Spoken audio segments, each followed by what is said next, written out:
Hello, everybody, and welcome to Planet FPL, the world where everything revolves around Fantasy Premier League. My name is... Why are you talking like that? My name's James. I am trying to inject enthusiasm into my voice, James. I'm trying to fight through the I don't give a shit. What don't you give a shit about? FPL? Oh, okay. Well, The join world the does club. not revolve around FPL anymore. But Sorry, guys. Did we not warn everyone that historically March is the lowest scoring month? Is it? Yeah, You and your stats. yeah, but there's no point with this weird season. Look By at the way, you and your stats. historically, April is normally the highest. Yeah. Yeah. All right. How's your game week, mate? Now it's finished. Fucked, basically. Like everyone else. It's the only way to describe it. I mean, a lot of people had, not great game weeks. I mean, you're sitting pretty there at 95 points. A game week average of 75 is high. I mean, albeit it's a double game week. If you divide it by 2, 37.5 is rubbish. So this sums up my game week, James. 22 fixtures because I had 11 doublers, 19 blanks. Of which actually only 2 are no-shows. The rest are genuine. They played and blanked. I had a blank of Cancelo, a no-show of Cancelo and a no-show of Foden. Technically 2 no-shows of Foden because one of them was off the bench. Just reverse engineer it though, and looking back at my team. Salah and Fernandes, no one's ever going to argue with these kind of picks. Over a long period, they're consistent, right? Someone will find a way to argue, mate. Yeah, sure. But both had at least one decent fixture, Sheffield United and Crystal Palace, and chuck Rashford into the mix as well. Calvert-Lewin, a lot of people triple captained Calvert-Lewin and had the balls to do that as well. Man City, I have the 2 best Manchester City defenders. Diaz is the most locked in, and Cancelo is the most attacking City defender. Okay, Foden you can argue against. I understand that. Target and Watkins, no problem with either. What Target's an attacking fullback, double game week. Watkins decent.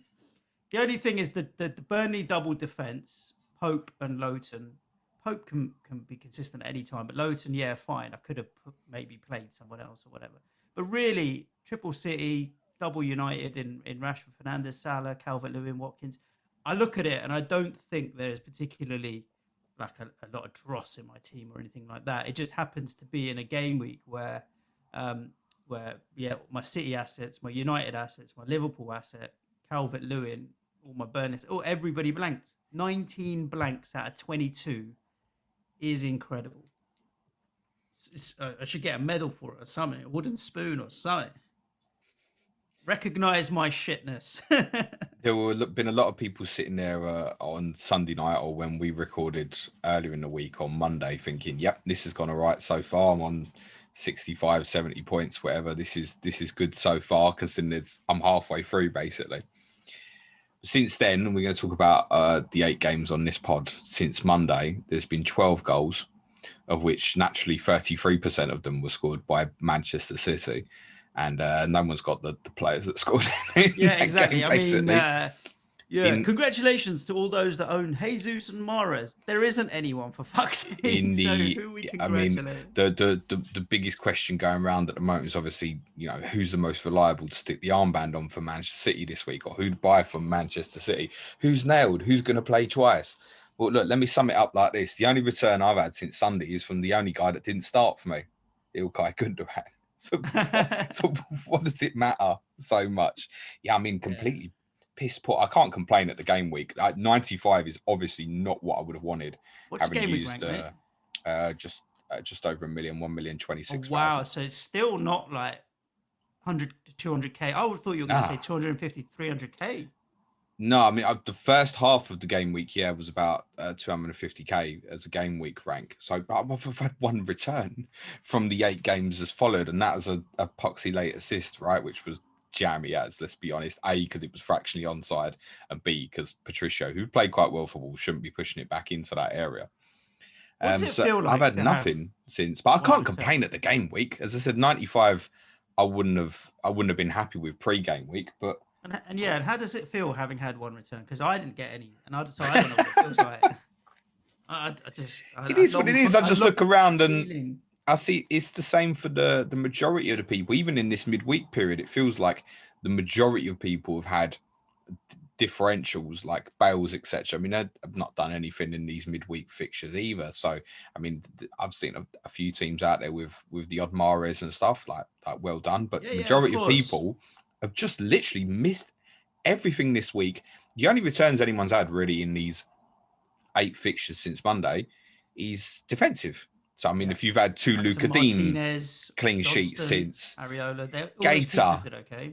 Gator, I mean, was obviously the goalkeeper to buy this week, wasn't he? Considering how Palace have been playing recently. 3 Palace defensive players in the team of the week. And that's the sort of shit that always happens in a double game week. Yep. I do think I might now look and change my triple captain strategy. I actually think in a double game week, going defensive with a team that are safe and keeping clean sheets like City isn't such a bad shout. Because your worst case scenario, like I think I look at it at Harry Kane, he got 8 points, right? I know Salah screwed up yesterday and Liverpool conceded, but had they just kept a 0-0 or whatever, he'd have scored 6 points by doing nothing. Harry Kane got 8 and he did get a return. But when you go back further defensively, it's potentially easier to get returns in BPS and whatever. But yeah, I might really strongly first next season look at triple captaining a defender in a good game week where there's good defensive fixtures for a team that are solid at the back before going and trying to find the explosiveness of a 20-pointer of someone, because it's much harder to do, in my opinion. We always have defensive players who do very well in double game weeks. And when you look at a team of the week afterwards and who's exploded, who got 15, 16 points. But if you have the circumstances like Palace or Chelsea where they haven't conceded this week and Everton, you're going to get that, aren't you? What happens in a double game week this year has no relevance on what's going to happen in a double game week next year. That's just foolhardy to think like that. I think, okay, when it comes around next year, I'm going to play 5-2-3 or 5-3-2. Reality is, I agree, for myself sitting on 95 points, the reason I'm there, partly helped by obviously triple captaining Kane for the extra 8 points, yay, party, is Diaz Stones, Concert Areola giving me blanket clean sheets over the weekend rather than what's happened in midweek. But I really don't think anyone should go, right, next season when it comes around, I'm going to go necessarily 5 at the back. It's completely dependent on the fixtures that turn around. You can't go beating yourself up because you ain't got Gator or Ward or Cahill or something this week. I mean, come on, it's ridiculous. Nobody was buying those players. Yeah. And that's the good thing with FPL. Like I knew before the game week started, and I put the armband on Salah, and I said to I just asked myself, was the logic in the decision making process sound? And if it then doesn't play out like that, it doesn't matter because you're comfortable in your decision making process. And I look at my team, and that's why actually I'm like, you know what? I'm happy with my decision making process. There isn't anything in there that I could have, would have, should have, maybe been more aggressive or changed or whatever. I mean, the only other transfer that I was looking at making was getting Harry Kane because I wanted to triple captain him. It's cost me 9 points. It's not the biggest loss in the world. If it cost me 20 or 30, I'd probably kick myself a bit more. But 9, meh, it is what it is. So we move on, James, into game week 27. But we will have a quick rundown of these midweek games that have produced so many goals and so much excitement.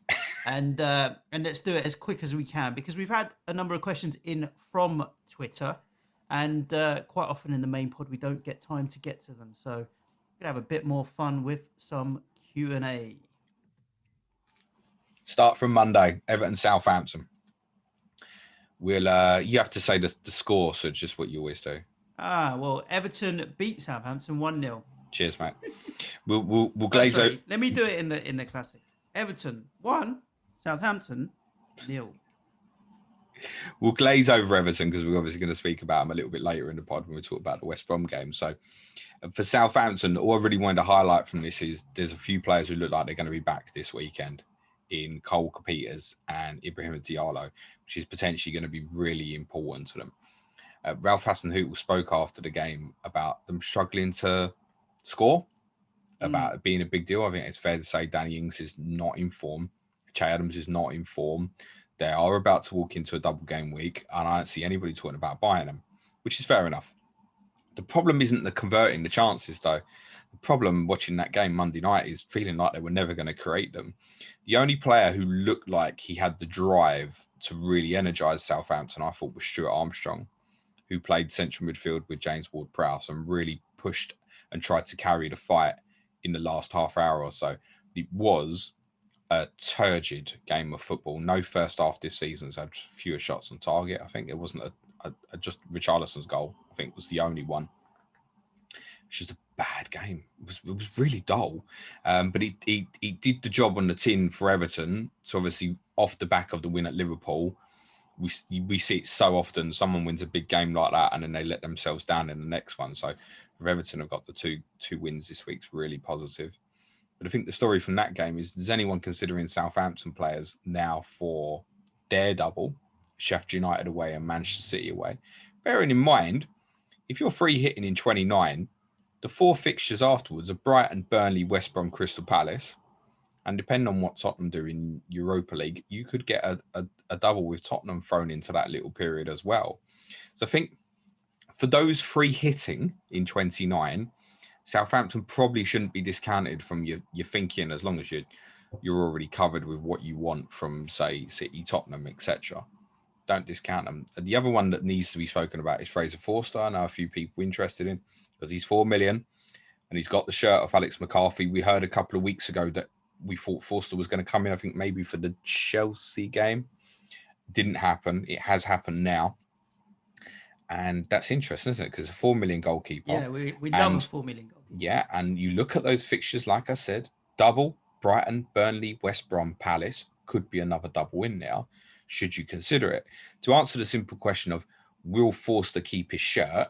Well, it was nothing on Monday to suggest that he will lose it, but you're potentially looking at something a little bit longer term, maybe, in terms of whether you want to go for it. It certainly rules out Alex McCarthy as an option. That's clear. I expect Forster to stay in goal.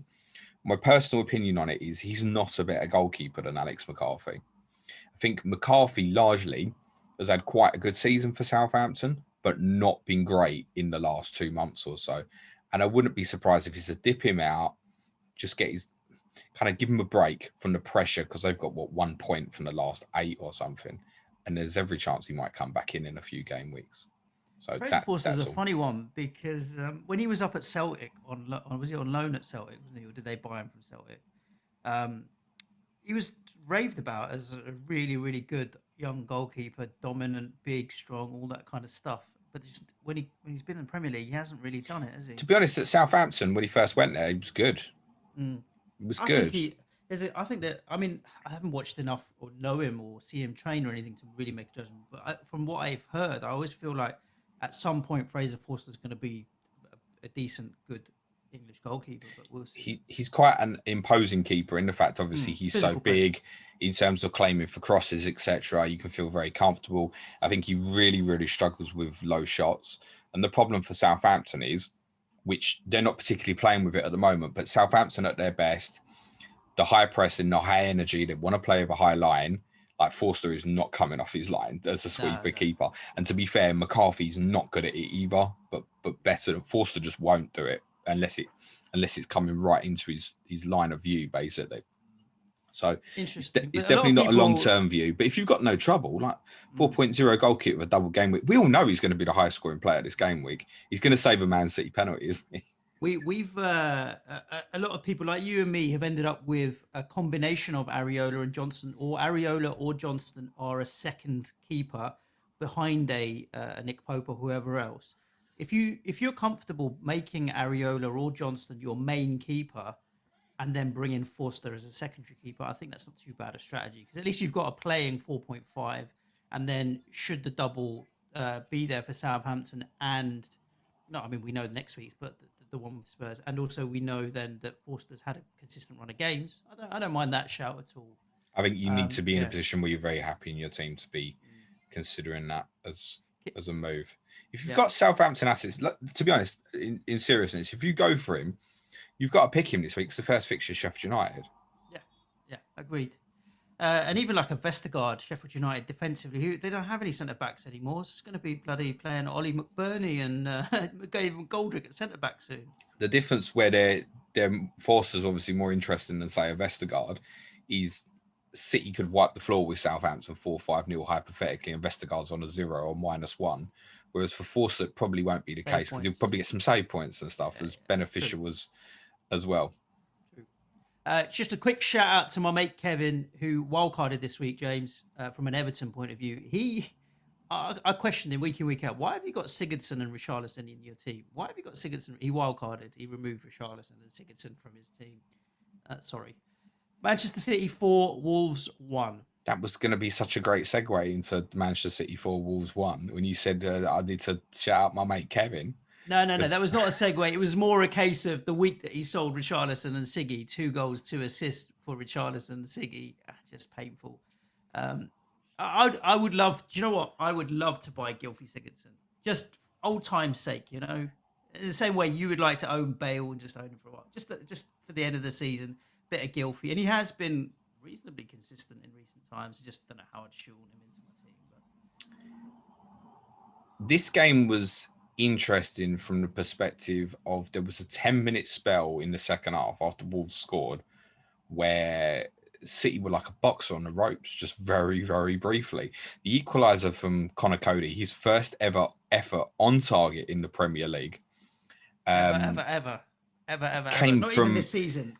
Came from absolutely nowhere. Wolves set up with a 5-4-1 with essentially Adama Traore up front on his own to try and utilise his pace on the counter-attack. Occasionally alternated with Traore, but I mean, they were no threat in the first half. The goal come from a set piece from nowhere. And for 10 minutes, it looked like, oh my God, it's the Wolves second half thing again. They're actually going to go and do City here. And with a bit more composure, honestly, they could have gone in front. There was one moment where Moutinho won the ball brilliantly from Rodri and had a 5-on-3. So hang on, you ain't had 5 players across the halfway line all fucking half. Where have this lot come from? But then City composed themselves and ruthless in the end. Once they compose themselves, even though it's against Wolves, which is one of the hardest teams to break down in that position, you trust them to get the goal. And they've ended up running away with it quite comfortably. A little bit harsh, the scoreline in the end, but comfortable enough. So let's skip that and let's get into the ultimate and obvious question. So, right, who are your captain in this week? Kevin De Bruyne. I think I'm going Gundogan. Now, it's worth saying I don't own Kevin De Bruyne, and I don't neither think. Do I. I'm just saying I'm going to buy. But you're going to buy him. I'm going to sell Salah. You haven't got Gundogan either. Nope. Isn't Foden to Gundogan just a better move? Nope. So who do you want to sell? Salah? I'll sell Salah and buy KDB, and I'll sell Foden because I have to, because I can only have 3 Manchester City players. And I don't know who I'll buy for him. Selling Salah at home to Fulham, is that right? I know Fulham are a good side. I'll get onto that. Did you watch? Why should I even ask you that dumb question? Did I watch? Come on, man. No, yeah. I shouted at the TV a lot. Listen, let's be honest. Get him out the room. We don't even know who Liverpool's manager is going to be by the time they play Fulham. Oh, wow. We've jumped the conversation here. You shit stir up. I've told you before, don't upset Liverpool fans. No, I just think, look, there was nothing I saw yesterday that made... I'm comfortable. Kevin De Bruyne's like a warm, comfy blanket. Salah, he's not doing it for me. He's not giving me that comfort blanket I want. So I'm going Kevin De Bruyne. And I'll be selling Foden. Why does Kevin De Bruyne give you the warm, fuzzy blanket feeling now? Because it hasn't given me it yet to think, okay, this is what I want to do. I don't have that feeling for him right now. I suppose I'm going quite a lot on historical. I've seen enough from him, like the assist for Diaz against us, to know that at any moment he can pull it out of the bag. And he could have scored against Wolves as well. It's worth saying. I just think at any moment, and when it clicks, I'd rather be ahead of the curve with Kevin De Bruyne than behind it. I'm also taking more risks now because I'm so far behind, right? I've had another rank. That's fair. For me, it's fine. I'm going to have a bit of fun now. I don't really want to plow through and be so strategic and tactical and think about 3 moves ahead and all the rest of it. I'm going to have some fun. And Kevin De Bruyne, for me, there's going to be a period of 4 or 5 or 6 games in a row where he's going to be returning and everyone's like, Kevin De Bruyne's Kevin De Bruyne, best player in the league, and all the rest of it. I'm going to own him for it. I'm bust at the moment, Gundogan. I haven't ruled out captaining Harry Kane this week, to be honest, but I just think my philosophy has to be best team in the league, got a double game week. I need to back one of their assets. I think everybody's fear, quite obviously, who plays that second game. I think if Southampton was first and then Manchester United, we've got a little bit of a clearer idea, perhaps, of who might start against Southampton. But the way it's worked now, and the fact they've got Fulham 3 days after Southampton, then Borussia Mönchengladbach 3 days after Fulham. Listen, you can say they're 2-0 up, but I've seen them fuck up plenty of times in the Champions League with Leeds, etc. They're not going to pick a second-string team against Mönchengladbach. It's close enough to keep them honest, right? So we've got United, 3 days to Fulham, 3 days to Southampton, 3 days to Mönchengladbach. The idea of we're definitely going to have players that play twice in this double game week, get Ederson. Because everybody else is a guess. How can anybody say with any certainty this player is going to play twice? He's definitely going to play at Southampton. Well, what's to say that even if his first, even De Bruyne plays against United, rest against Southampton, plays against Fulham, Mönchengladbach? Or someone will say, "Oh, but I've worked it out. He's had a break. He's going to get the break against Fulham, or he's going to." No one's worked it out. It's just exactly. There's no point trying to work out what Guardiola's going to do. I held Foden because he had a break. He keeps getting a fucking break. Well, I had this problem with Foden every week. It was like, surely earlier in the season, surely he's going to play this week. No. Surely he's going to play this week. No.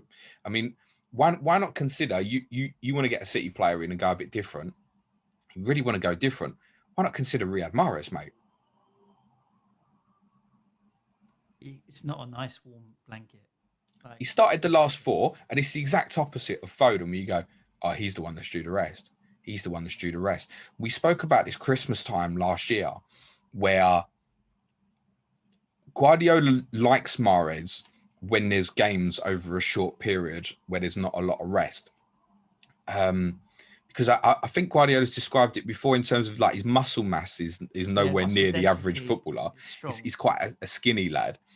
And therefore he recovers quite well and he's less susceptible to muscle injuries, etc.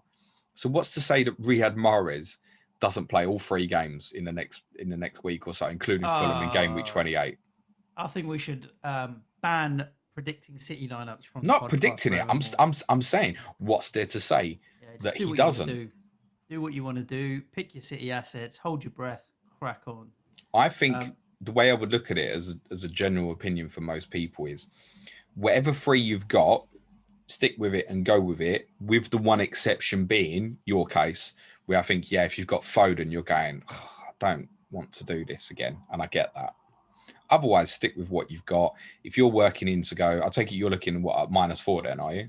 Yeah, I'll be taking a -4. I basically, the move I'm looking at the moment is Salah to KDB and then Foden to Rafinha, which gives me a player for game week 29 as well. So I'm getting rid of, I'm adding myself an extra fixture. The -4 is fine. I see you've got and confidence. Then I'll captain. I see you've got confidence of West Ham then. Well, it's more 29 to be honest with you than it is for Monday night. I'm very confident for Monday actually, to be honest with you. But yeah, Rafinha is. I mean, he's playing well at the moment, so of course he is. Fine. So yeah, let's talk about last night. I mean, Burnley 1, Leicester 1, Sheffield United 1, Aston Villa 0, and Crystal Palace 0, Man United 0. I know Wednesday was shit, but I didn't think you were going to completely skip over it completely. It's not. Burnley 1, Leicester 1. In summary, Leicester showed good volley. It was really well taken. Always been a fan of Iheanacho. Quite a damning statistic, though, that Iheanacho and Vardy completed less passes than Vidra and Chris Wood in the game. I think that tells you a little bit of a surprising story. Leicester played 3-5-2, basically, with Ndidi at the centre of a back 3. So not only have they changed the system, which I've spoken about, don't particularly like, but have taken their best protecting midfielder out of the team. They put 2 in there, Mendy and Chowdhury, and it didn't particularly protect them. It was Chowdhury's error for the first goal. And there were certain attacks Leicester had where it was like Chowdhury or Mendy ending up in the box, and it just felt a bit uncomfortable. Sorry, they're two holding midfield players you never particularly expect to get attacking returns. The reason I really didn't like Leicester in a back 3 in restart period, especially last year, was because it meant no Barnes in the team, which I just couldn't get my head around. Now, admittedly, at the moment, they're without Barnes and don't have someone else who can do that natural, I'm going to carry the ball 30, 40 yards for you from a wide area. So when you've got wing backs like Castagne and Pereira, I can completely get that. The other benefit for Leicester, which will really help them, is Fofana returned as a substitute. So should they want to keep that back three at the weekend, which against a side like Brighton, I can see that actually, because Brighton will certainly have spells with the ball and Leicester retreat into a back five. I can see them maybe going that way again. But that just really suddenly over the space of 2 weeks, they've gone from, I think they'll finish second, to massively looking over their shoulder. And it's not particularly their fault. It's the injuries, right? Difficult. Yeah. Barnes and Maddison out of that team, and it just doesn't look quite right. Even like Ayoze Perez is missing at the moment as well, as someone who can obviously fill in, is quite multifunctional in forward positions. Suddenly you look at them and go, well, I don't even fancy him for top four if it stays like this. There's a big responsibility at the moment on Tielemans, irrespective of system, to be the one that's going to really support from midfield. And he would be a real punt at the moment, but not necessarily the worst one over the next two. But it's Brighton, Sheffield United, then blank, then Man City. I think the time to buy, ironically, was before the double or the week before. And if you did so, you've been unlucky, because it could look like a good little run, actually. Burnley easily could have won this, but for some very good saves from Kasper Schmeichel, particularly from Chris Wood too in the second half. And I liked the Wood-Vidra combination in this game, which Vidra as a player I've described quite a lot as being too good for the Championship, not good enough for the Premier League. I think he's one who really falls into that category. But when he had a run of games last year, quite often it was with Jay Rodriguez. And I actually think Wood would probably be the best partner for him. Vidra gives them a little something different in terms of when Wood goes for the header, for example, Vidra is going to go. He's going to go behind. He's going to gamble in most cases on Chris Wood winning it.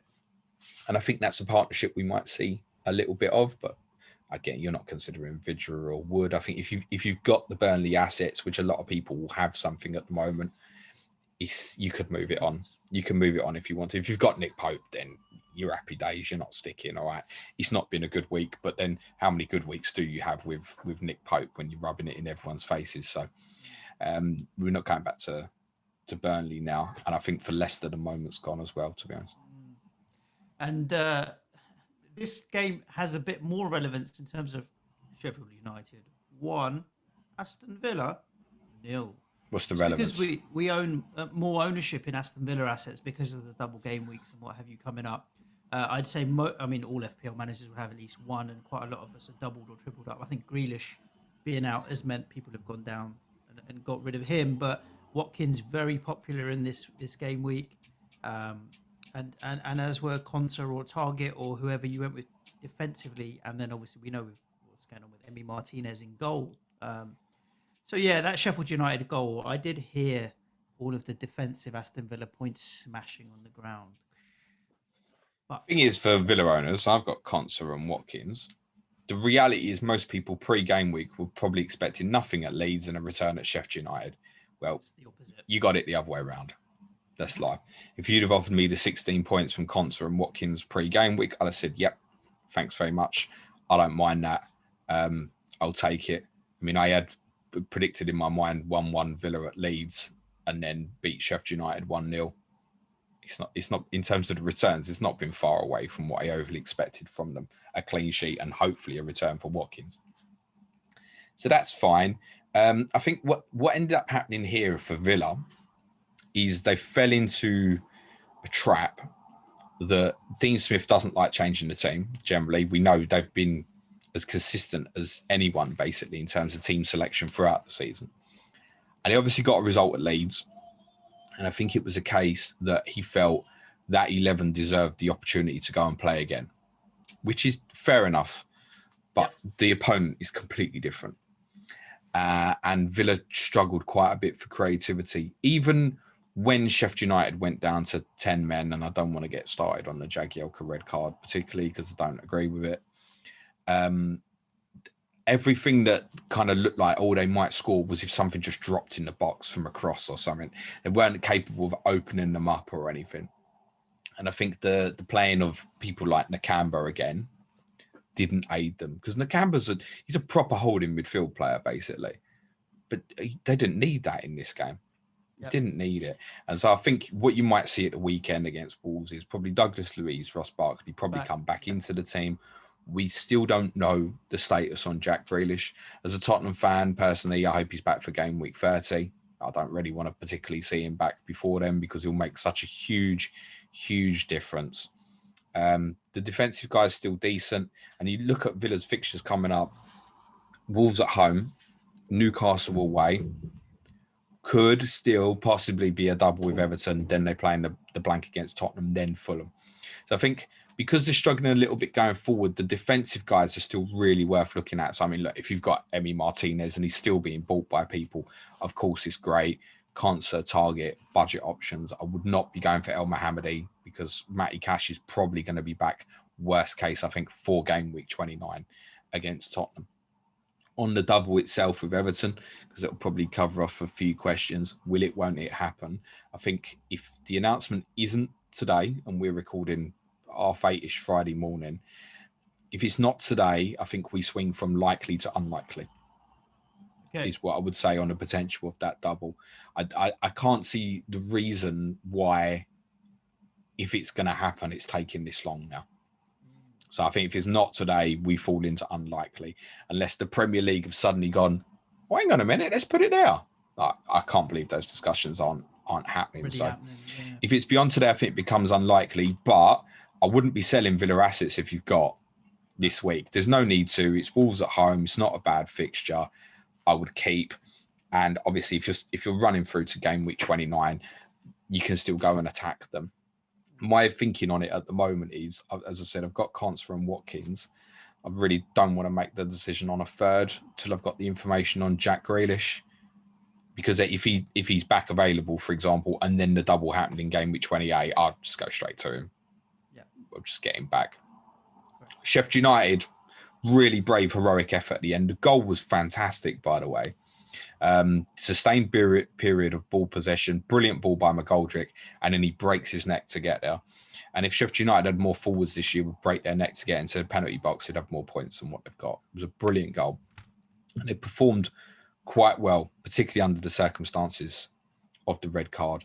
They, I say it all the time, don't get battered by anyone. They are missing on quality, but I think we're almost at a period, and you've just had this with Salah, where basically you've captained him really because of the Sheffield United fixture. And it's fine that he nearly scored in the end of the game, and then you're looking at a very different game week.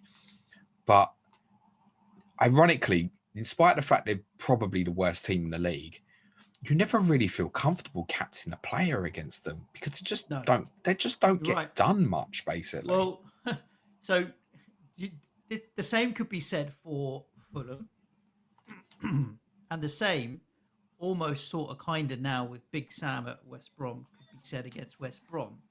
So are we now saying that we don't feel comfortable captaining players against the three teams that are in the bottom three of the table? That's weird, isn't it? The team you probably to be honest, at the moment, the team you'd probably target is Southampton.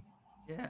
Oh, well, look, Man City got a double game week against them, and we've no idea who's going to play. Yeah, basically. I would have suggested. To be honest, I would have suggested like a Palace, but again, 2 clean sheets from Palace, or Newcastle. I don't rate, but again, no, but you've got a fair point. The teams like Southampton, Palace, like I know Southampton on an extremely bad run, but with them fixtures coming up, like I don't have any fears about them getting relegated.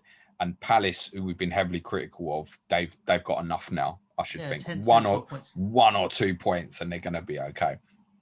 So we are falling into that period now where you know what it's like with the teams at the bottom, where they'll die for their life at this stage, basically. And teams like Southampton, Palace might lose interest a little bit. It's worth saying Southampton, the restart period, had nothing to play for, and they were one of the best sides during that period. But I think it's because they were fitter than most teams. They had a break. And they were one of only probably 2 or 3 teams that actually went and pressed in that summer period, where everybody was sitting behind the ball because of the heat and stuff as well. But Palace yeah, 0, United 0. you Wrap can that one up. attack these teams, and that's why I haven't ruled out Captain Kane this week because I've got Palace. Palace didn't deserve to lose this. This was awful. What I wished had happened in the second half was that the mist that was making some of the viewing difficult had just completely descended and made the whole thing unviewable, because that was the most entertaining thing of that game, was thinking, could this get abandoned? Like, if it gets really misty, and then you remember, oh shit, please don't abandon it, I'll have to watch it again. Honestly, it was an awful game of football, mainly from Manchester United's perspective. They couldn't put two passes together. They just didn't look interested from start to finish. You thought, oh, they're going to have a spell here. They're going to have a spell here. No, never happened. Never happened. Every single one of them on the ball was poor and bang average. And I found it weird because watching the game, it almost felt like that because United are in quite a comfy position from a top four perspective, it was almost like we're not playing well today. A draw is not the worst result. And drawing at Selhurst Park is not the worst result. But it was like that was their attitude. That you thought, all right, it gets to 20 minutes at the end. Oh, United have big pressure now. It just never came. And to be honest, Van Aanholt had the big chance of the game, should have won it at the end.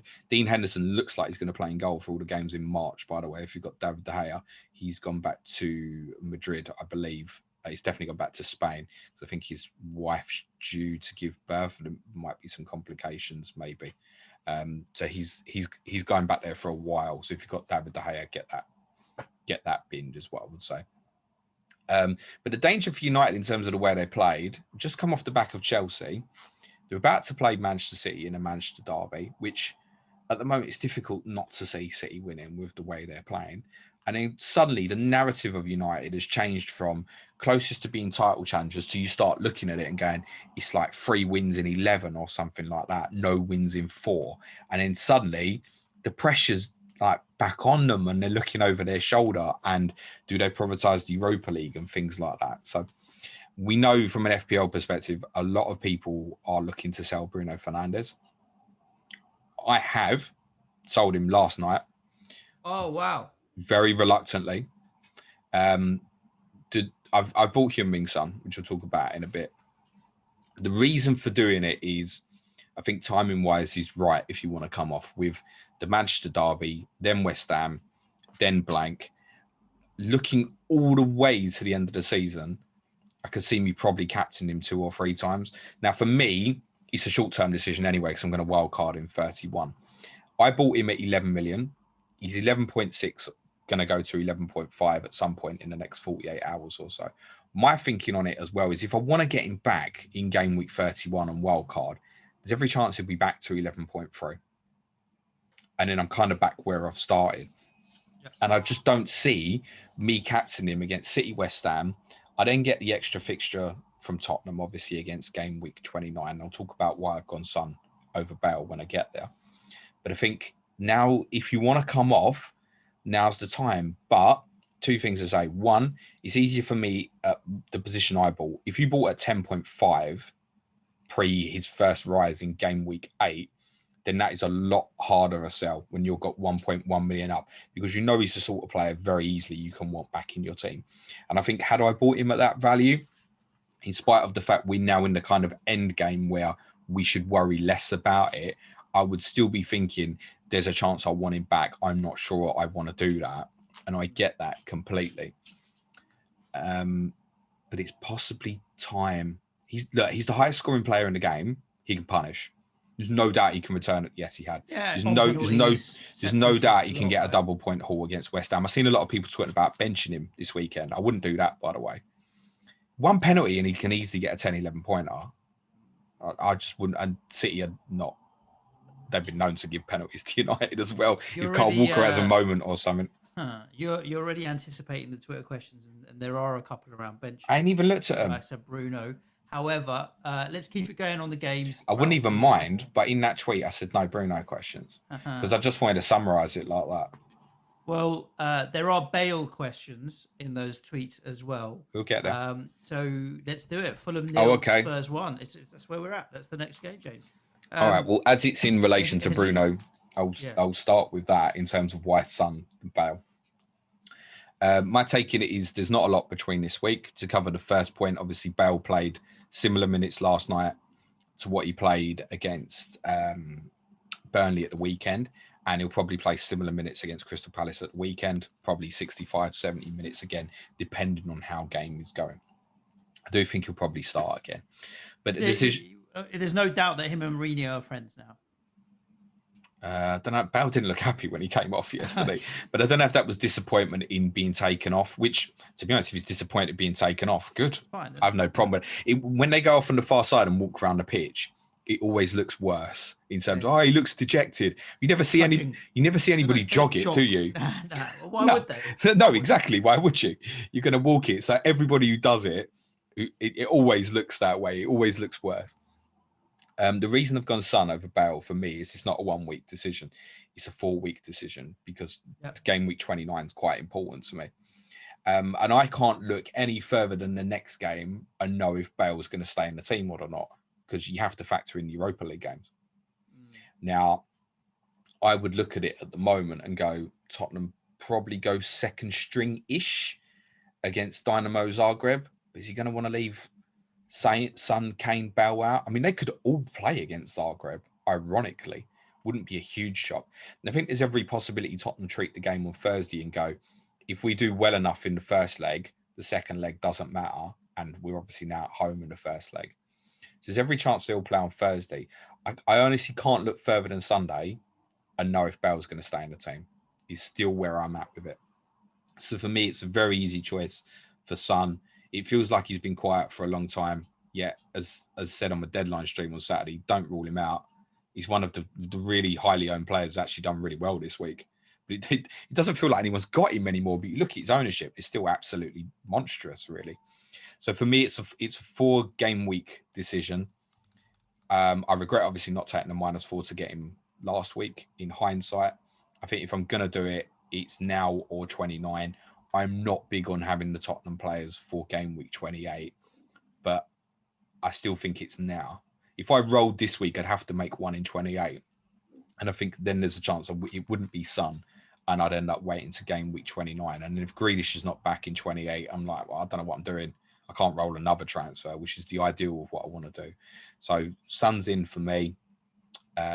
And that's hopefully me rolling now till game week 29 to then take a -4. It'll get me 11. And then we had the West Brom 0, Everton 1 game. Richarlison goal. I ain't even fucking ranted about Pierre-Emile Højbjerg, mate. Oh, do you want to? Yeah. It's not FPL, so you can skip for 60 seconds or so if you want. Not going to rant about VAR and handball. No, I'm not doing VAR. Leave that. None of us want that magic goal to be disallowed, quite honestly. Yeah. Pierre-Emile Højbjerg. Yeah, and we'll get to VAR again because I thought the Werner disallowed goal for offside as well. Fuck me. I wanted to kill Højbjerg in that second half yesterday. Honestly, I was raging. That's pretty intense to want to commit murder. I did, because he was causing us so many problems. Now, I don't know if it's under instruction that he's causing us problems or he's just doing stupid things. Basically, right, we know this. Tottenham go into their shell when they're 1-0 up, right? Go very defensive, etc. And I spoke about this on the Tottenham podcast we did a couple of weeks ago about you can't just blame the central defenders. At the moment, they are getting no protection in front of them. And this was the worst case of it. Højbjerg on the ball, not too bad. The usual. It's off the ball was the problem. He kept going and pressing and getting beat over and over again.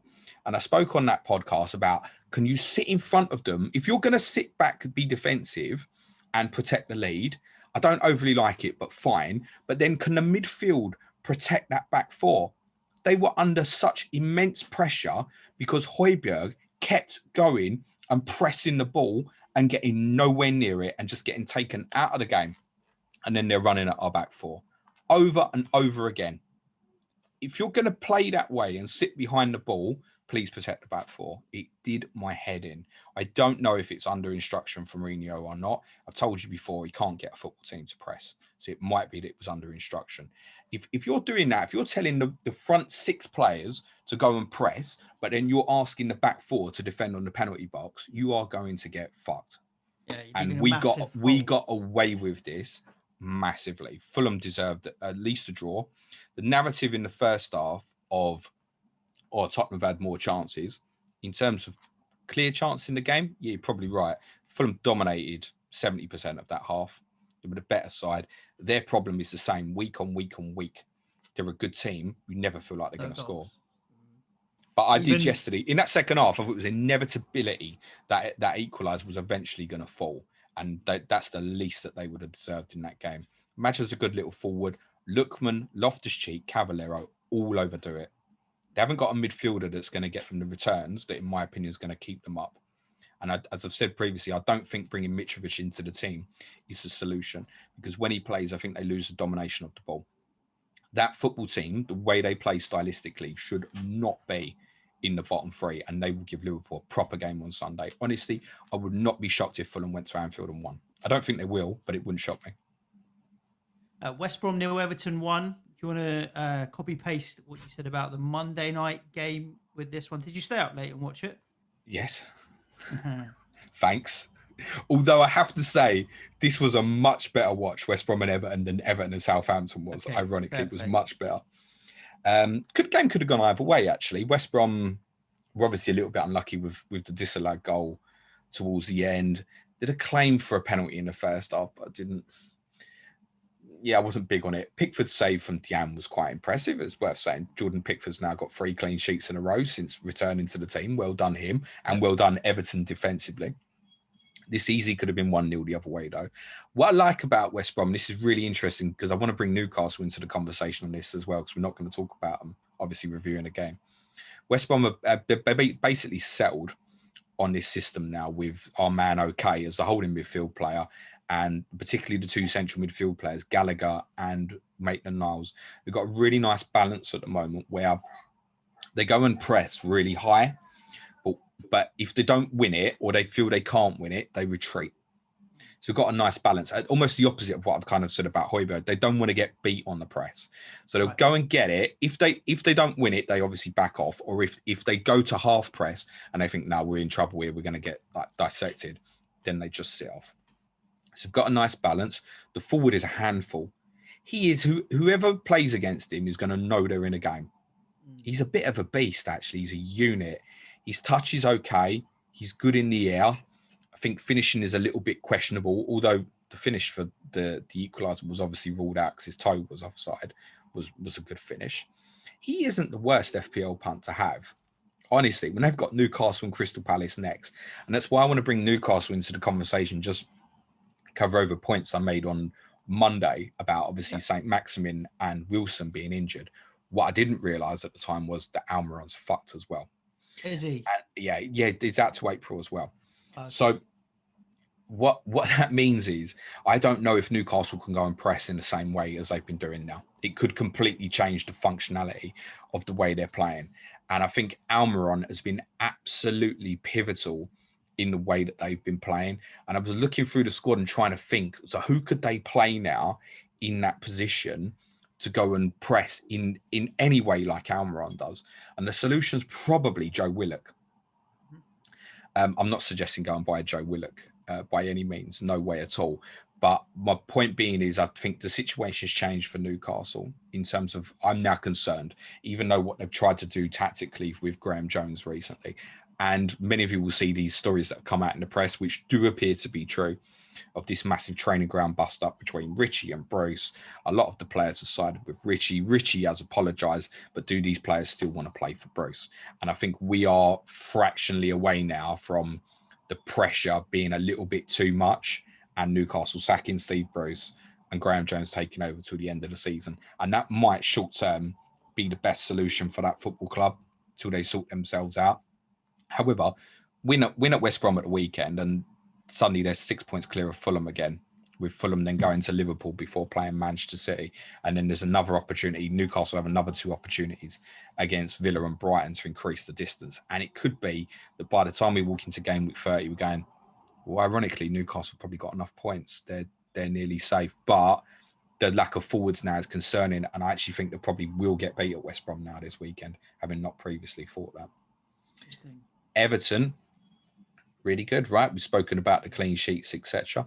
I think if you've got your Calvert-Lewins and the like, Luca Dean, you definitely hold, partly because of the prospect of the 28 fixture we still don't know. But it's Chelsea away this week, who've obviously been very good defensively as well since Tuchel took over.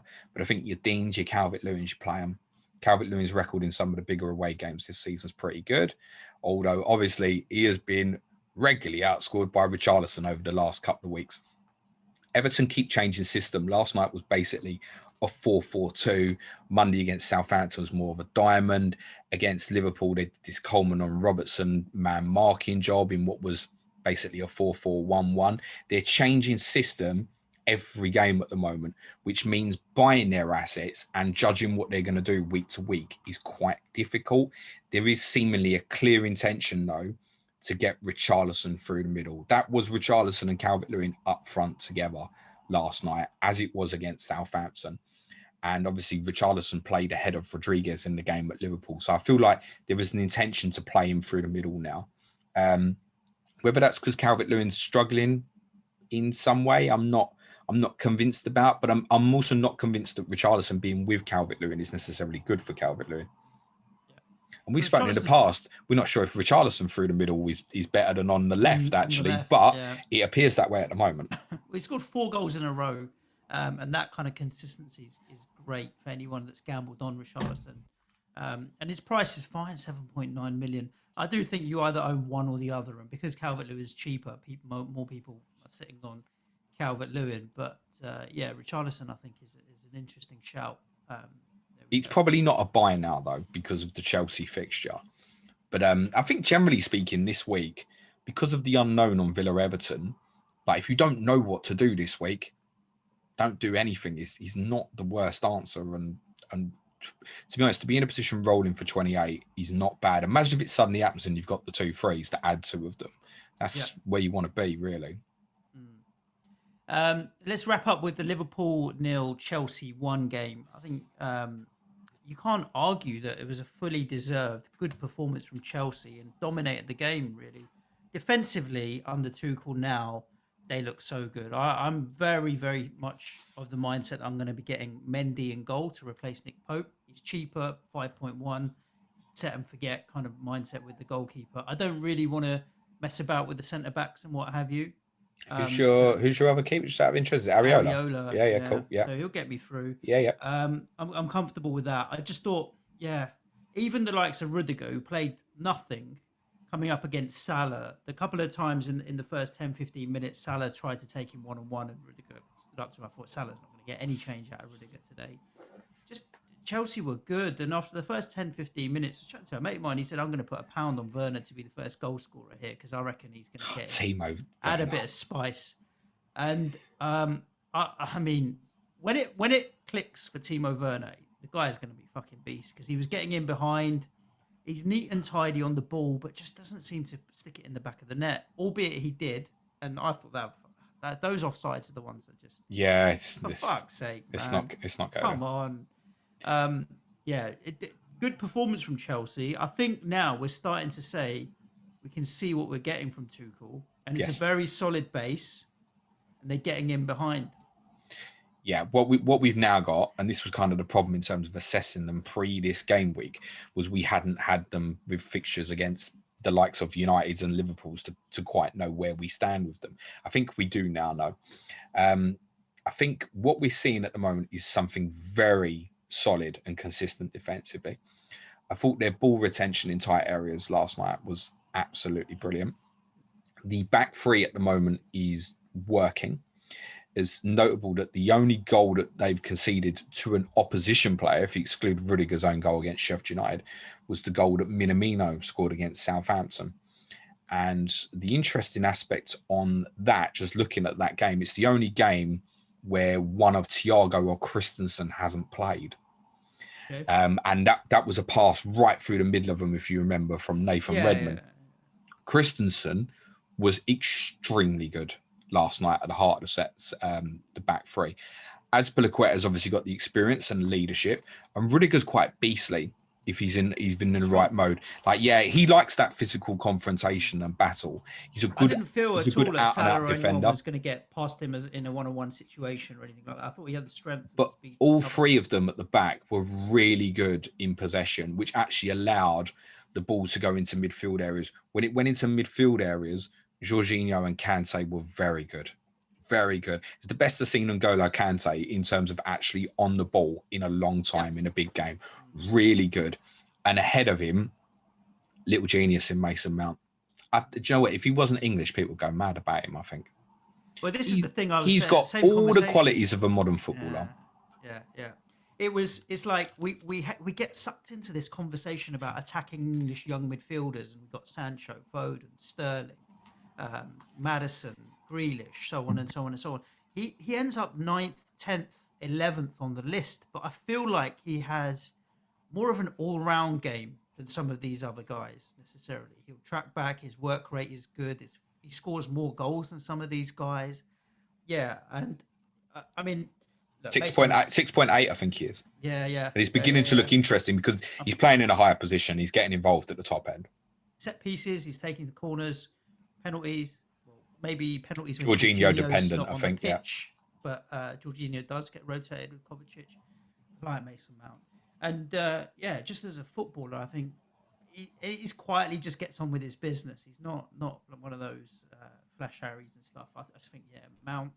Class. And Werner as well had a good game, despite you always feel like, come on, Timo, like, score more goals. But running in behind, he's got the pace. He was finding the right channels to make the runs consistently, continuously. It was like it was a pest all the time. Chelsea were good, yesterday? Yes, they were. I loved Werner's performance, actually. I thought he was great.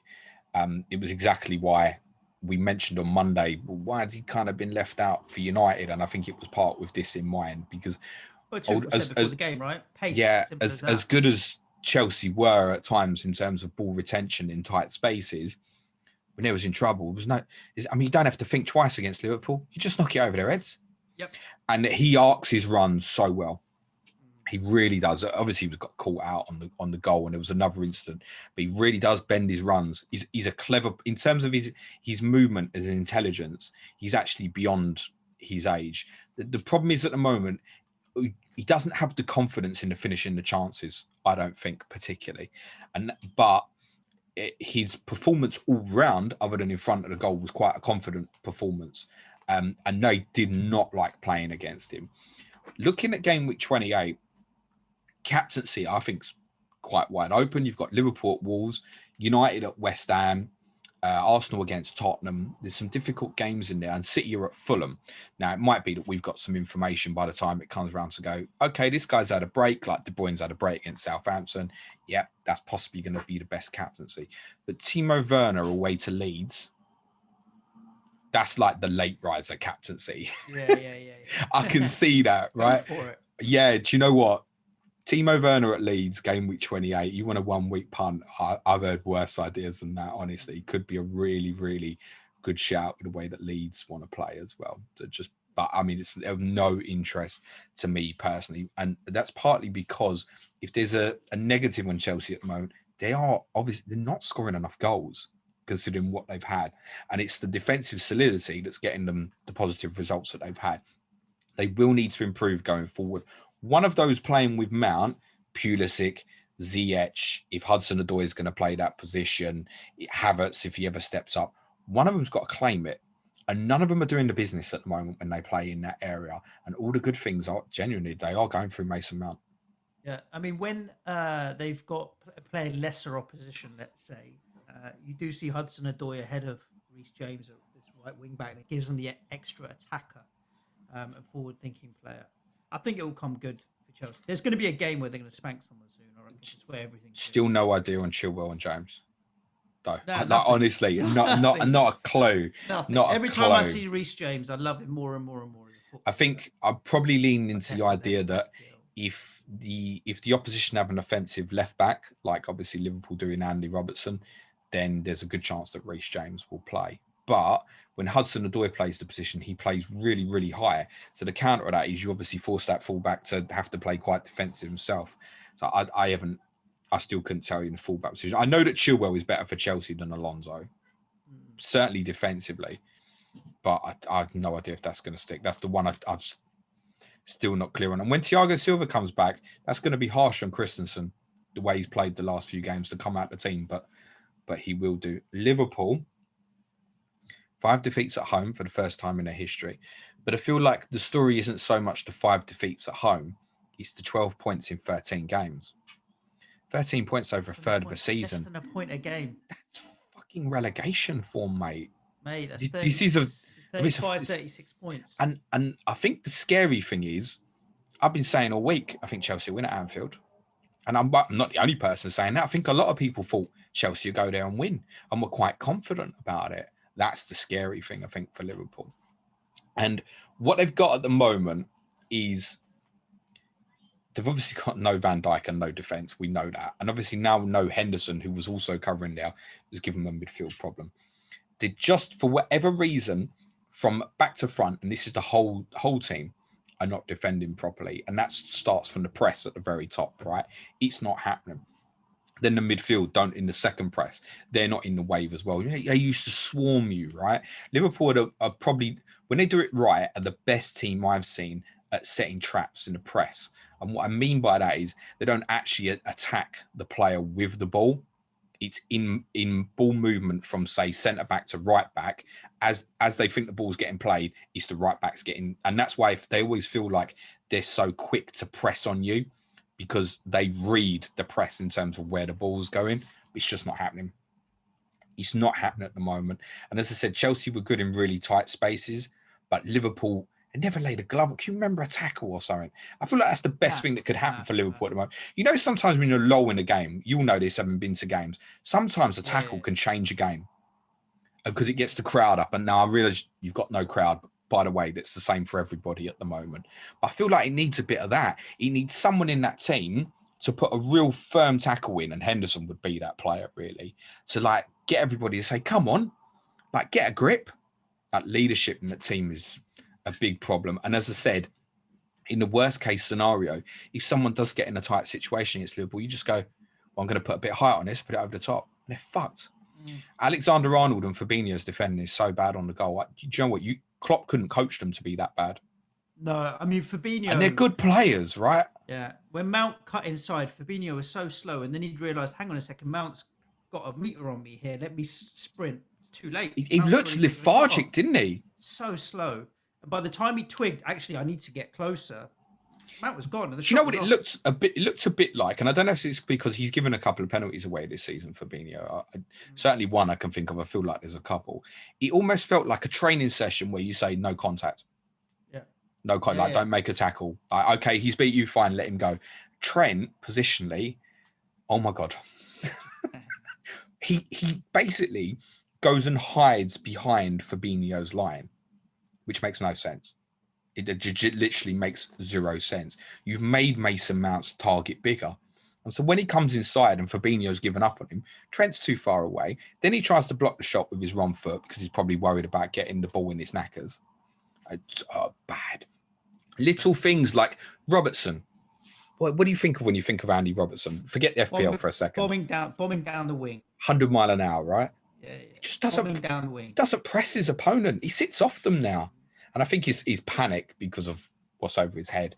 Across the pitch, they're not right. And genuinely, for the first time now, I would look at it and go, actually, yeah, top four, unbelievably, is on the threat. I don't think you can look at it differently. 12 points in 13. You look at the opposition, right? And Chelsea, on the other hand, top four, I think is going to be quite comfortable for them now, based on what I've seen. So, at some point, I think they have a dip between now and the end of the season. And I can't yet explain to you why. But I think it's partly because they're not scoring enough goals. Yeah, and also when a new manager, a new system come into play, it takes time to adapt. Although they've adapted pretty well so far. They've also obviously had the lift as well. The two games coming up, Everton at home, Leeds away for Chelsea. I'd look at them on paper and go 6 points again. But they might be tricky, actually. Everton's away form's obviously been very good with no fans in the stadium. And Leeds, it's a lottery. Anything could happen. We've got quite a few questions in from Twitter as well, James, but we'll just wrap up this section on Liverpool-Chelsea with one. Steve Smith, time for Klopp to go, and is it too soon for Stevie G? Oh, Jesus. Oh, mate. I say it's unthinkable to say that it's questioned, but I've been through this myself with Pochettino. And this is almost even worse. Sometimes if you see it, what's happening and going to happen in the next 2 or 3 months, just get it done. And it's painful because you don't want to see, but you'll end up putting yourself in a position where it's much harder to recover by staying loyal to Klopp in this situation. I personally just put it out there, I don't think Klopp should get fired. What did they get? 197 points in 2 seasons or something? Yeah. I don't think Klopp should staggering. Get fired. But I do think they should judge him once. I think, and this is partly through my Tottenham experiences with Pochettino, that for Klopp to get Liverpool back to where it was 12 months or so, I don't think fans in the ground is not the quick fix. Now, obviously, injuries, huge part. But I think there's stuff off the ball which is now questionable. And it could be, and we've spoken about this before, that they're just shattered because they haven't stopped playing for 3 or 4 years. But I see things off the ball that for me is not quite right. It's easy to say last night, he took Salah off. Listen, I think majority of us agree. Why is he taking Salah off with half hour to go when you need a goal? But it could be that he's looking at it and going, this guy is not working hard enough for me. And I think that's part of the case. I think he could have taken anybody in that team off last night, be it Mane, Firmino, Salah, anybody. You almost needed to make some sort of statement to almost say, I don't think you're working hard enough for me. And if that's the case, the only way longer term to recover that is he has to overhaul the squad. Like every attacking player in that squad, including the midfielder, probably bar Henderson, needs to go and you need to rebuild it. Defensively, you can rebuild it because they've all been fucking injured. It doesn't matter, right? But defensive players, you'd have to move them all on.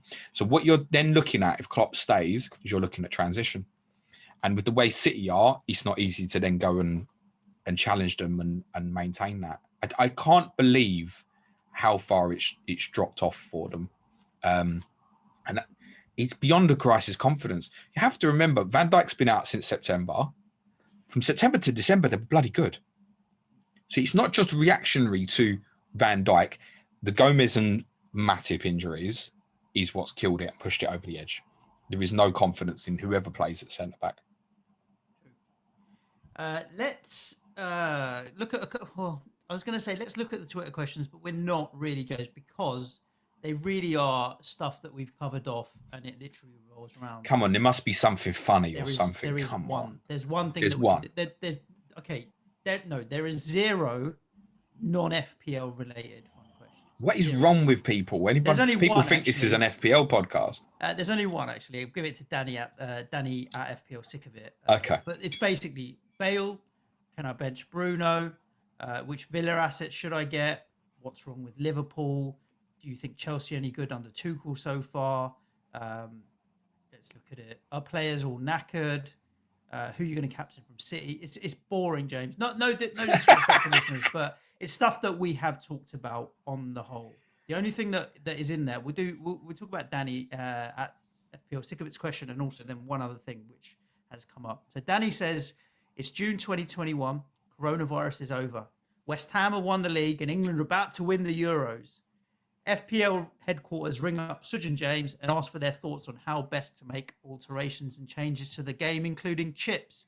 What do you tell them? Fuck off, I'm not an expert. Well, these are all... It's like, let me list all the things that are unrealistic. West Ham win the league, England win the Euros, FPL headquarters... Can't know which one's more probable. England in the Euros, like, honestly. Foden, Grealish, Mount, 3 actually technically good attacking midfield players. Then you've got the strikers that can put the ball in the back of the net. The excitement of Rashford, Sterling, Sancho, Harry Kane up front. Are we really going to play 5-4-1? I'm going to fucking die if we play 5-4-1. We talk about them. I'm always going to give a shout out to my boy Declan Rice, but you need a base for these players to build on. Rice as a holding midfielder is the one we need. You can stick anyone side by Jordan Henderson next to him if you want to, if he's fit or what have you. We've got defenders that can defend well enough. At the moment, Declan Rice is going to be in that team, yeah. 100%. Yeah. He's another one. He's young. He's going to get better and stuff. He's been outstanding this season. It would warrant his plays. I think Rice playing is possibly a little bit dependent on Jordan Henderson's fitness. Because I think you can go too far with it, and Henderson's got the experience of being through the tournaments, and he's a natural leader and stuff. So, not that Rice isn't a leader. He's your captain already, isn't he? Basically, when Noble doesn't play. But I think you can go too far with it, and I'd probably still want Jordan Henderson in that team if he's fit. Yeah, me too. I think so. What would you change for next season? Win FPL. Yeah, that's what Danny wants to know. No more chips. no more double game weeks. Yeah. No more transfers. I wouldn't change it. It's a question we get a lot. I wouldn't change much, to be honest. Scrap bonus points just to completely scrap them. Just leave it. I think it's fine as it is. So the other topic that has come up a couple of times in the questions, James, that people are thinking about is now dead ending in game week 29, working towards game week 29. There's a lot of people that getting themselves to 8 or 9 players and then wildcarding 30, 31. Who to target in 30, 31? The first answer to that I'll give you is Arsenal. Yep. For me, I've got the best run from game week 31 to the end of the season. I actually think they've got the best run from now till the end of the season. But I think Burnley, Tottenham, West Ham are tricky-ish to make you not feel like you need to dive into them. So Arsenal definitely. The run from 31 to 38 is absolutely brilliant. The problem with them is, and the one benefit about wildcarding then is, we have a bit more information about what they're doing in Europe. So we might even have the information that they've lost the first leg of the Europa League quarterfinal 4-0 at White Hart Lane. Or we'll have an idea that they're likely to be in the semi-finals, for example. Because if they're still in the Europa League and they're still 10th in the league, I know where their priorities going. And then from an FPL perspective, it makes it really, really tough to judge the likes of Saka or Aubameyang. Kieran Tierney is one I'd have a really strong eye on. 5.2 million now. Yeah, it's decent. Wolves, again, from game week 31. I mean, Wolves is 5 fixtures from 31 of Fulham, Sheffield United, Burnley, West Brom and Brighton. There is almost zero chance that I won't have a Wolves defensive player on game week 31 wildcard. Liverpool's running is good. It's really good from sort of, to be honest, from there. Villa, Leeds, Newcastle, United tough, obviously. Southampton. They really need to put their eggs in the Champions League basket. Southampton, West Brom, Burnley, Palace. Yeah, but again, it's the same thing. What if they're out? That's the other problem. What Chelsea if they're out? Looking decent. I think Chelsea, I'll have 1 or 2 Chelsea. Mount and Mendy are the 2 that I'm keeping an eye on. West Ham, genuinely, I think the finish is the Leicester game. Okay, yeah. You've still got Chelsea and Everton in there as well, but actually the run-in's not too bad at all. And Southampton, as just mentioned, like if you're free hitting in 29, Southampton have got a good run, you know. Just look at the City game as a bonus, and then look at what they've actually got: Sheffield United, Brighton, Burnley, West Brom, Palace, and then possibly another double with Tottenham thrown in there. So really think free hitters 29 are the ones who are possibly going to buy Southampton this week. I think you still need the City treble up to consider it, but yeah, they've got good fixtures on the other side, right? Just look at the City game as a bonus till they win 9-0 again and it pulls your trousers down. Arsenal and Wolves are the 2 main ones, 31 wildcard. And it's nice that it's them in a way because there's no ownership in them currently, basically. So for those wildcarding into that, those will be keep saying, I need to find the next differential, etc., etc. You get 6 players in from Arsenal and Watford in game week 31, it's going to be massively break away from the template, right? Massively. So I'm not suggesting that's what you do, but it's an idea. There we go. Nice rundown, James. Do you want to let the listeners know in terms of streams? You're streaming today if you're getting a chance to listen to this before. I should apologise to those who I said on the end of Clash of Correspondence. Streaming tomorrow, completely forgetting that we were obviously doing this podcast. Yes, I will be on YouTube 10 a.m. on Saturday morning doing the the deadline stream, which I think is going to be really fun about City rotation this week, isn't it? Yeah, There's going to be some idiots in there, mate. So yeah, do join James for his deadline stream tomorrow on YouTube, youtube.com/Planet FPL. Next week is a banger as well. People's Poll Monday. I don't know what yet. We'll do main pod Tuesday, Sky Wednesday. You know what Thursday's Clash of Correspondence is, don't you, Suj? Is it the North London Derby? Yeah. You've got Ricky and Adam on. Ricky and Adam are coming on to do North London Derby Clash of Correspondence. This is my idea, by the way. I don't know what I've put myself in for. It might be the end of Clash of the Correspondence, actually. Or if the weekend goes well, it might just be the roast of Adam Pritchard, mate, hopefully.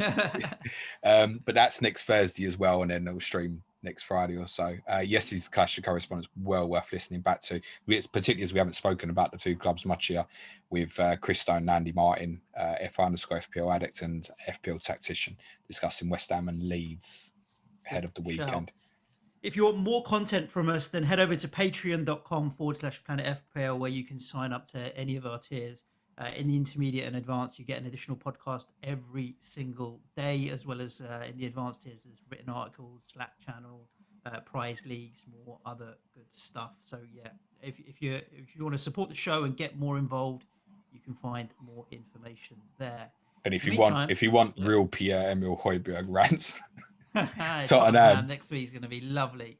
But most importantly, wherever you are, stay safe, FPL safely. Ciao for now. Thanks, everyone. Be nice to each other. Cue music, please, man, child.